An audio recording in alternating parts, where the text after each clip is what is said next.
we'll be talking about this condition.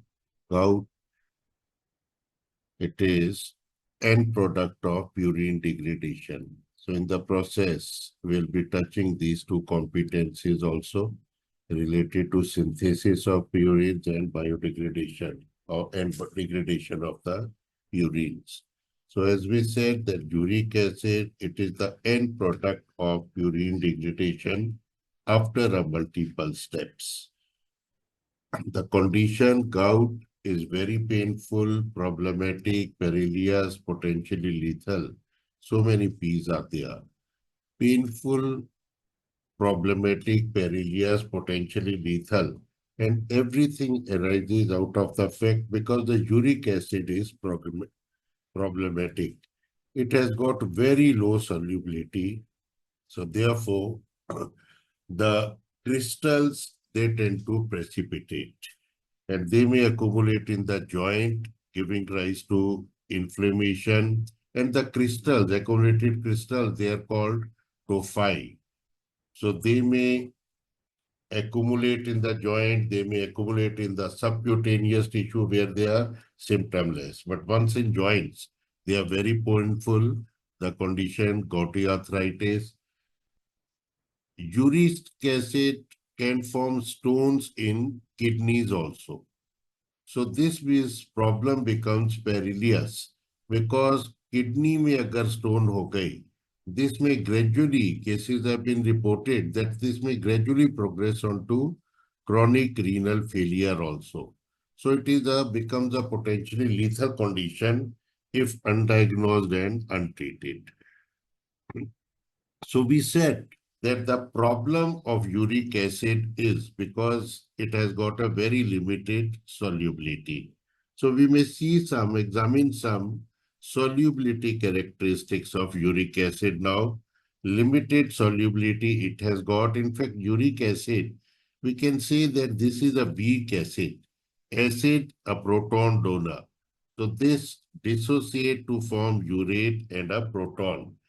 And the solubility of uric acid is this much, 50 milligram deciliter. Meaning अगर uric acid concentration 15 से ऊपर चली जाती है, then it will precipitate. But, and urate का कितना है? Urate का around 10 times more than uric acid. So 150. So appears harmless, but there is one problem.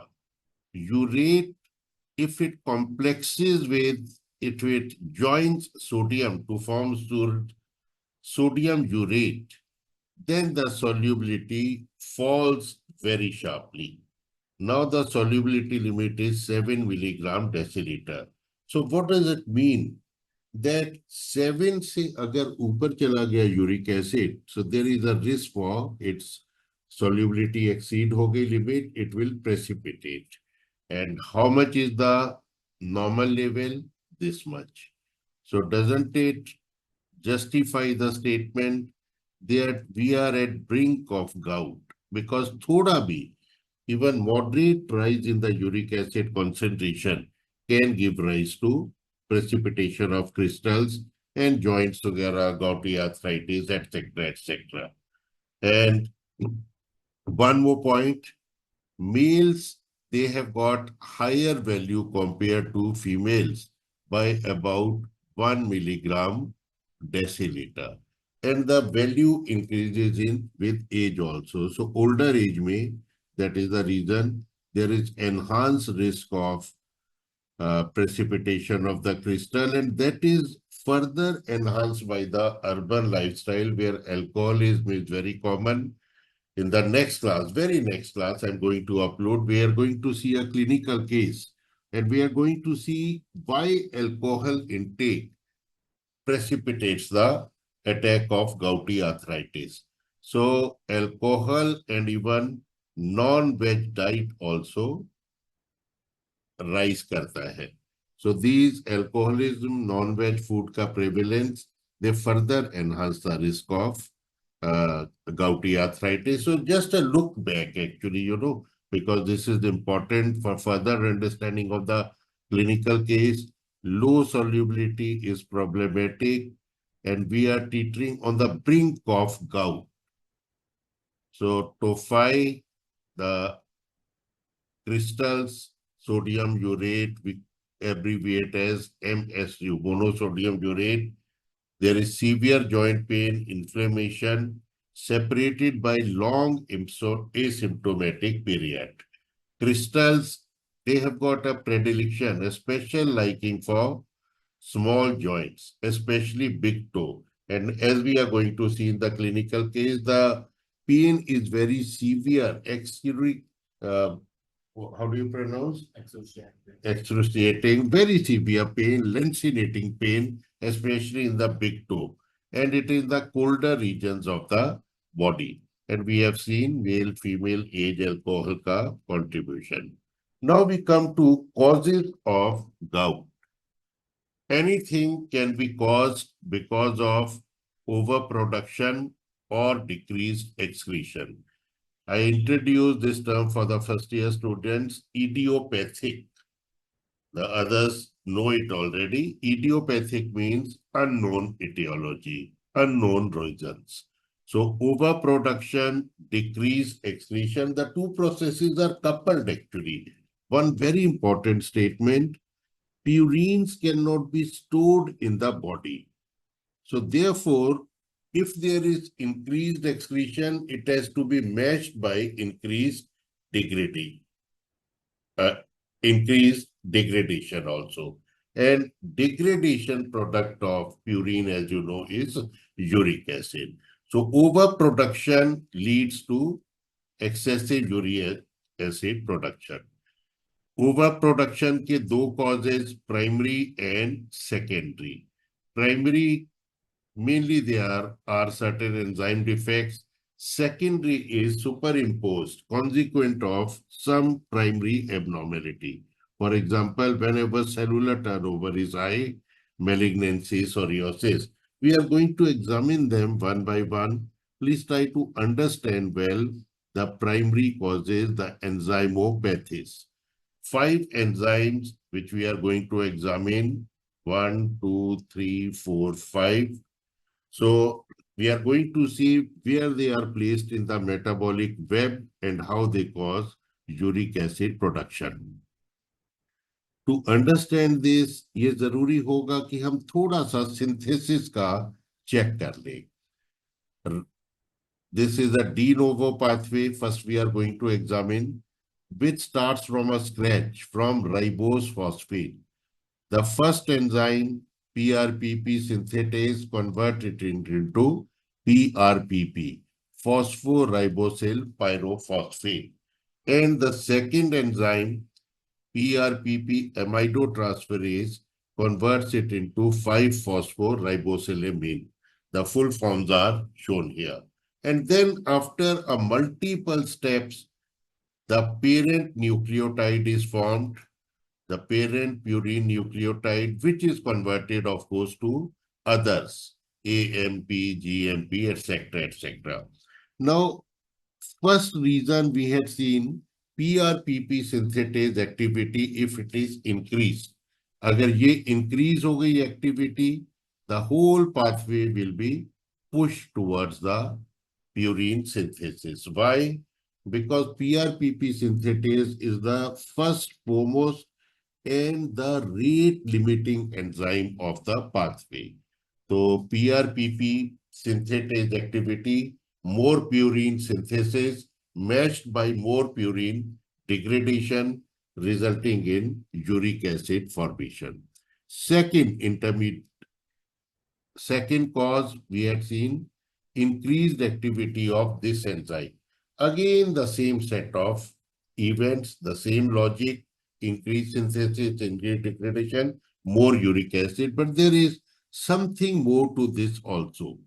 PRPP is a feed-forward stimulator of the second enzyme. So, agar this activity increases, more is the production of PRPP, and this will enhance the activity of the second enzyme, and that will further give impetus to the purine synthesis matched by degradation, etc., etc. Third cause we had seen deficiency of HGPRT, hypoxanthine guanine phosphoribosyl transferase. It is a salvage enzyme connected with an X-linked disorder called Leishman syndrome. Also, we are going to see that. So what this enzyme does, it converts, for example, guanine. Guanine, the PRPP के साथ इसका reaction होगा, transfer of phosphoribosyl group resulting in formation of guanosine monophosphate. Likewise, hypoxanthine को PRPP donate करेगा ribose phosphate and this will be forming IMP. So simply stated, this enzyme is responsible for purine synthesis directly from purine bases. अगर इस activity की enzyme की activity कम हो गई, what will be the consequences shown by these arrows? The first one, PRPP concentration will rise. Hypoxanthine guanine इन सब की concentration rise हो जाएगी. What will be the effect? We had seen PRPP, it is a feed forward stimulator of the second enzyme, amidotransferase. So don't you think the pathway of purine, de novo pathway will be stimulated, pushed towards the right? Concentration of purine nucleotides will be purine bases will be increased. These two are purine bases. And the purine bases, as you know, they are degraded to uric acid. So purine bases converted to uric acid.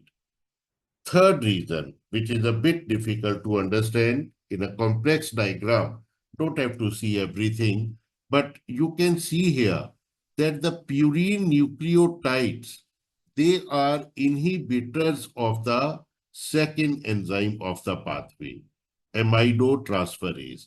Just focus on this portion only. Don't have to see the whole slide.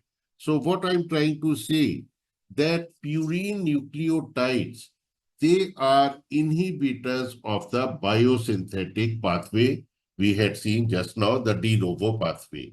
So agar inhibitor की concentration decrease हो गई, the de novo pathway will be stimulated. So we had examined these three enzymopathies: increase, and decrease HGPRT. Next, glucose 6 phosphatase.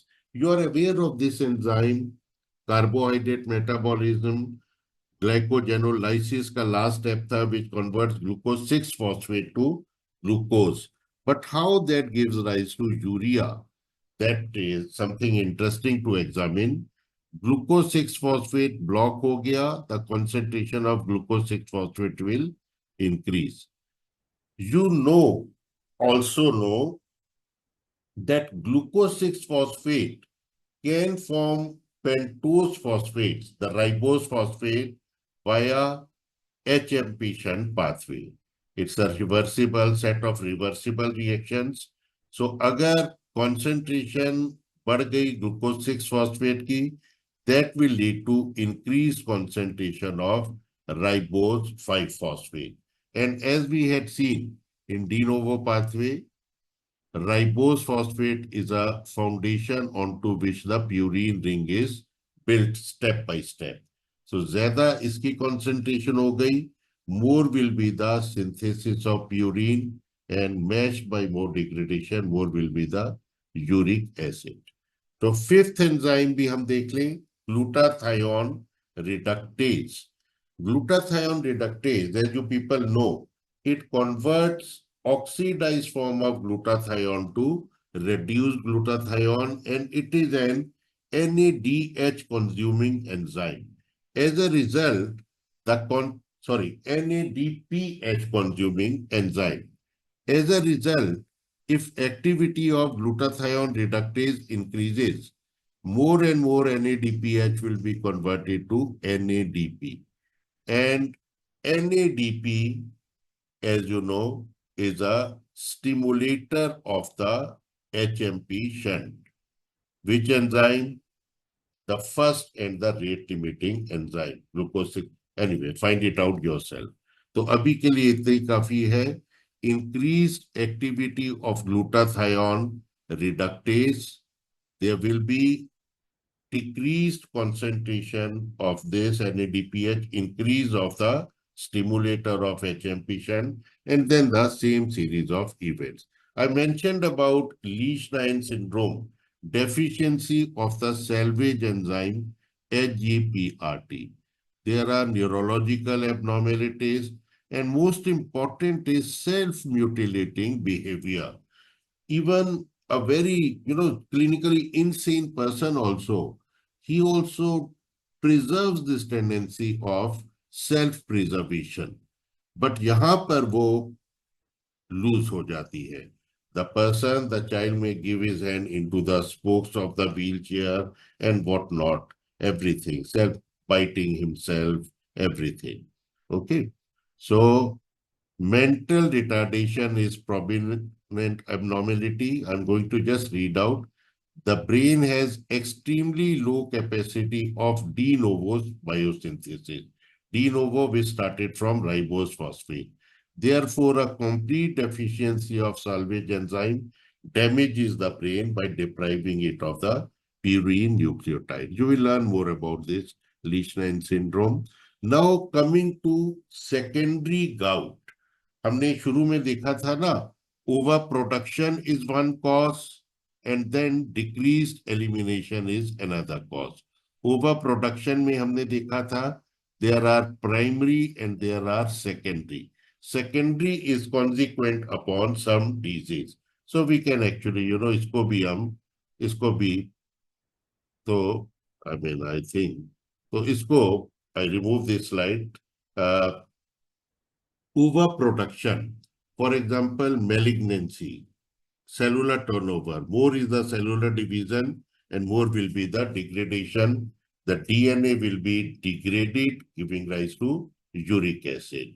Or psoriasis is one condition we had seen. And apart from that, I'm sorry, now we are talking about this secondary. Just to know, forget this. Secondary.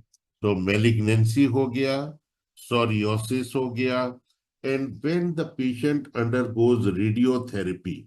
Radiotherapy क्या होती है? By beams you destroy the cell destruction, DNA degradation, और उससे वो हो जाएगा uric acid increase. Although in this lecture I have given renal failure as a separate cause, but this also can be taken as a secondary cause.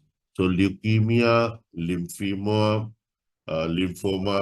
etc., etc. So you will be, and then various drugs, diuretics, alcohol. Alcohol we are going to see in the clinical case, which we are going to consider right away.